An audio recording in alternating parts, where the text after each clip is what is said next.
Hello again. It is April 22 and it's our Flame Strong Giving Day. We are focused today on celebrating how strong we are as a school at this time and also on inviting people to support us. We're really committed to making sure no family has to make the difficult decision to leave our family during this time. And so I've invited our principals, Maria Archer, K-8 principal, and Justin King, our high school principal, to talk a little bit about how students are staying engaged during this time and what they're seeing during our online learning experience. Maria, why don't you start off? Hello, everyone. It's great to connect with you in this way. There are a number of different ways that I've been watching students and teachers staying engaged with each other. One example, Ms. Har did a smoothie lab with some of her middle school students where they were making smoothies together synchronously online, and I think she got some great feedback with that. We have a number of teachers that are doing circle or sharing time each morning, time of prayer and sharing how they're doing.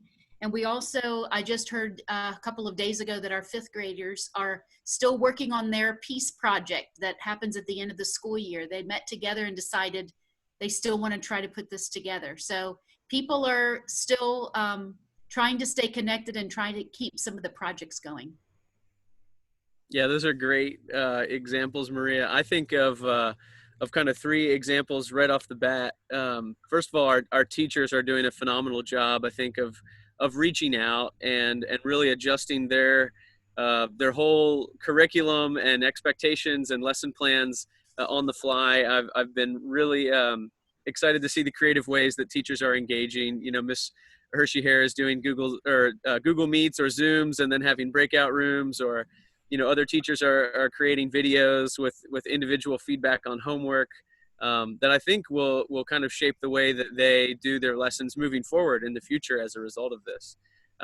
Second would be our students. Our students are incredible. I am so impressed with the amount of work that they're doing in this global pandemic, and the quality of work that they're turning in for their teachers is really admirable. To hear a teacher say, I send something out, I've got 85 students and I hear back from 80 in one day.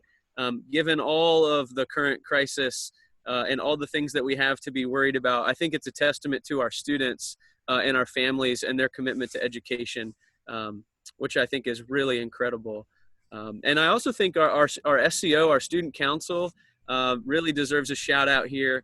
They did an incredible survey 2 weeks into our distance learning, where we had over 100 students gave us feedback about ways that we could improve our distance learning for our teachers. And so that feedback was really helpful for us to take to our teachers and say, hey, here's what your students are saying. They've also created individual surveys for teachers to give. And so we've been really impressed with the amount of dialogue that's happening back and forth between teachers and students, not just how are you doing academically, but really more important than that, how are you doing as a person, and given the crisis that we're in, what's your social emotional health like? How are you hanging in there? How can I support you? Those types of questions I think are really more important in a lot of ways than, hey, how's the homework going? Thanks, Justin. Yeah, can you say a little more about that? Maybe Maria first and then Justin at the high school level, about our counselor program and the kinds of specific supports we're offering our students?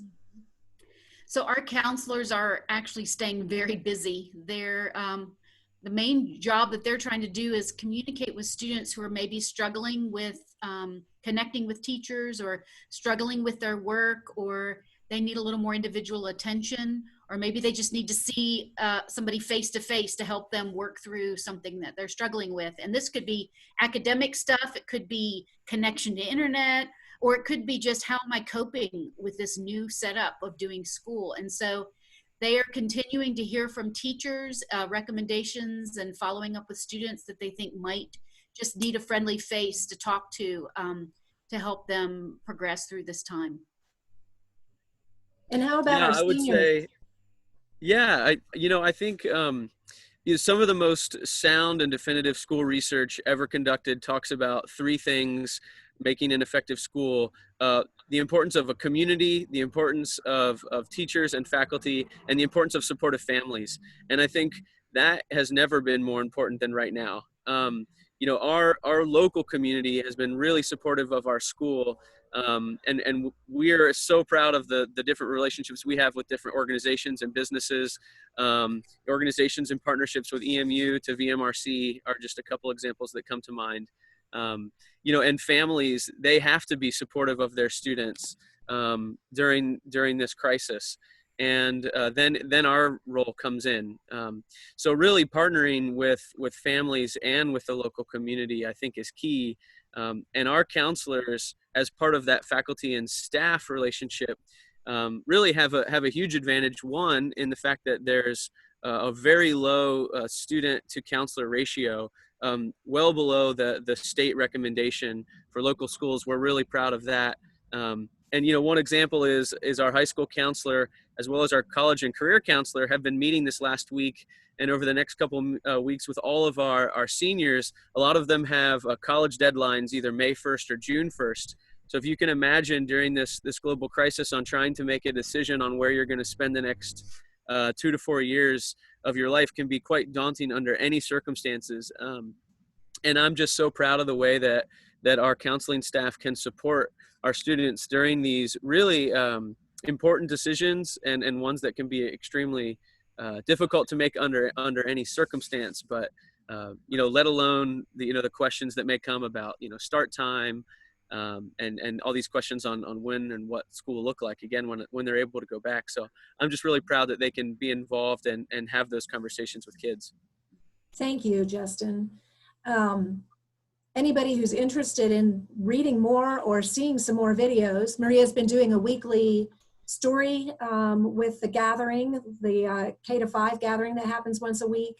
And Justin's been part of a mini chapel. We have a mini chapel series, and you can find links to those on our coronavirus page. If you go to the easternmennonite.org homepage, you'll find a button to that.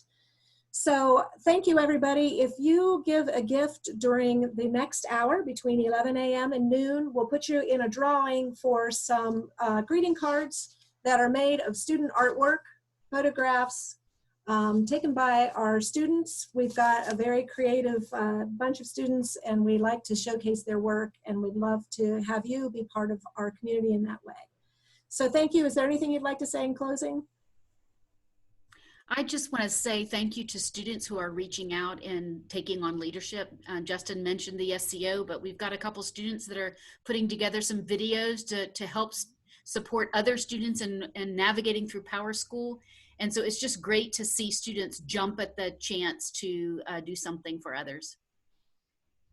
I just want to say thank you to all of the students and teachers who are really doing a great job of communicating with each other during this time, as well as our families who are stepping in and encouraging our students as they finish the school year strong. Well, thank you both, and thank you to donors who helped to make it all possible. We couldn't do without you. So take care. Bye.